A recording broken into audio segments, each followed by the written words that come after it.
الجزائية الابتدائية المتخصصة في أمانة العاصمة اليوم أحمد يحيى علي علاو، ومصطفى محمد أحمد حسن المومري، وأحمد عبد الخالق علي حجر بجريمة إذاعة أخبار بغرض تكدير الأمن العام.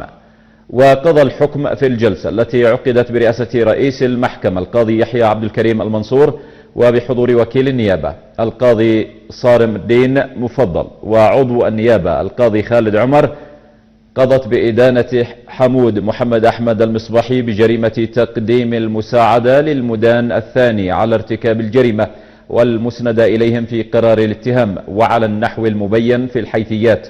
وقضى الحكم بمعاقبة المدان الأول علاو بالحبس 3 سنوات، ومعاقبة المدان الثاني المومري بالحبس 1.5 سنة، ومعاقبة المدان الثالث حجر بالحبس 1 سنة، ومعاقبة المدان الرابع المصباحي بالحبس 6 أشهر، تبدأ من تاريخ القبض عليهم. وتضمن منطوق الحكم إغلاق القنوات والحسابات التابعة للمدانين أو للمدانين من الأول حتى الثالث في موقع اليوتيوب وفي مواقع التواصل الاجتماعي، مع إلزام كل منهم توقيع تعهد كتابي بالالتزام بحسن السيرة والسلوك مصحوبا بالضمان التجاري الأكيد، وبتسديد 10 ملايين ريال تستحقها الخزينة العامة للدولة في حال ارتكاب أي جريمة خلال السنتين التاليتين لانقضاء عقوبة الحبس.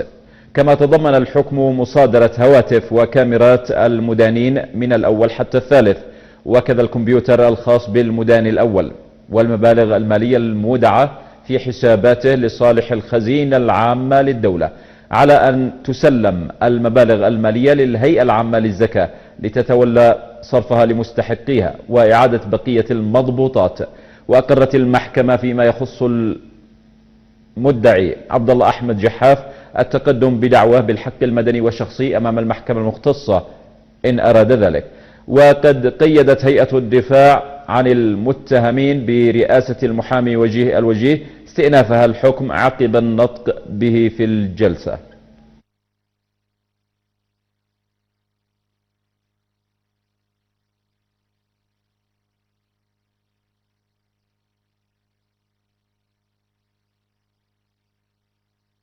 رفض دفوع المتهمين بعد ضمان الاختصاص النوعي وبطلان اجراءات القبض والتفتيش لما حللناه بالحيثيات. ثانيا، إدانة أحمد يحيى علي علاو ومصطفى محمد أحمد حسن المومري وأحمد عبد الخالق حجر بجريمة إذاعة أخبار بغرض تكدير الأمن العام. وكذا إدانة حمود محمد أحمد المصباحي بجريمة تقديم المساعدة للمدان الثاني على ارتكاب الجريمة والمسند إليهم بقرار الاتهام وعلى النحو المبين في الحيثيات. ثالثا، معاقبة المدان أحمد يحيى علي علاو بالحبس مدة 3 سنوات، ومعاقبة المدان الثاني مصطفى محمد أحمد المومري بالحبس مدة 1.5 سنة، ومعاقبة المدان الثالث أحمد حجر بالحبس مدة 1 سنة، ومعاقبة المدان الرابع حمود المصباحي بالحبس مدة 6 أشهر تبدأ من تاريخ القبض عليهم. رابعا، إغلاق القنوات والحسابات التابعة للمدانين من الأول حتى الثالث في موقع اليوتيوب ومواقع التواصل الاجتماعي، مع إلزام كل منهم توقيع تعهد كتابي بالالتزام بحسن السيرة والسلوك مصحوب بالضمان التجاري الأكيد بتسليم مبلغ 10 ملايين ريال تستحقه الخزينة العامة للدولة في حال ارتكاب أي جريمة خلال السنتين التالية لانقضاء عقوبة الحبس. خامسا، مصادرة هواتف وكاميرات المدانين من الأول حتى الثالث، وكذا الكمبيوتر الخاص بالمدان الأول، والمبالغ المالية المودعة في حساباته لصالح الخزينة العامة للدولة، على أن تسلم المبالغ المالية للهيئة العامة للزكاة لتتولى صرفها لمستحقيها وإعادة بقية المضبوطات. سادسا، للمدعي عبد الله أحمد جحاف التقدم بدعواه بالحق المدني والشخصي أمام المحكمة المختصة إن أراد ذلك، والله الموفق.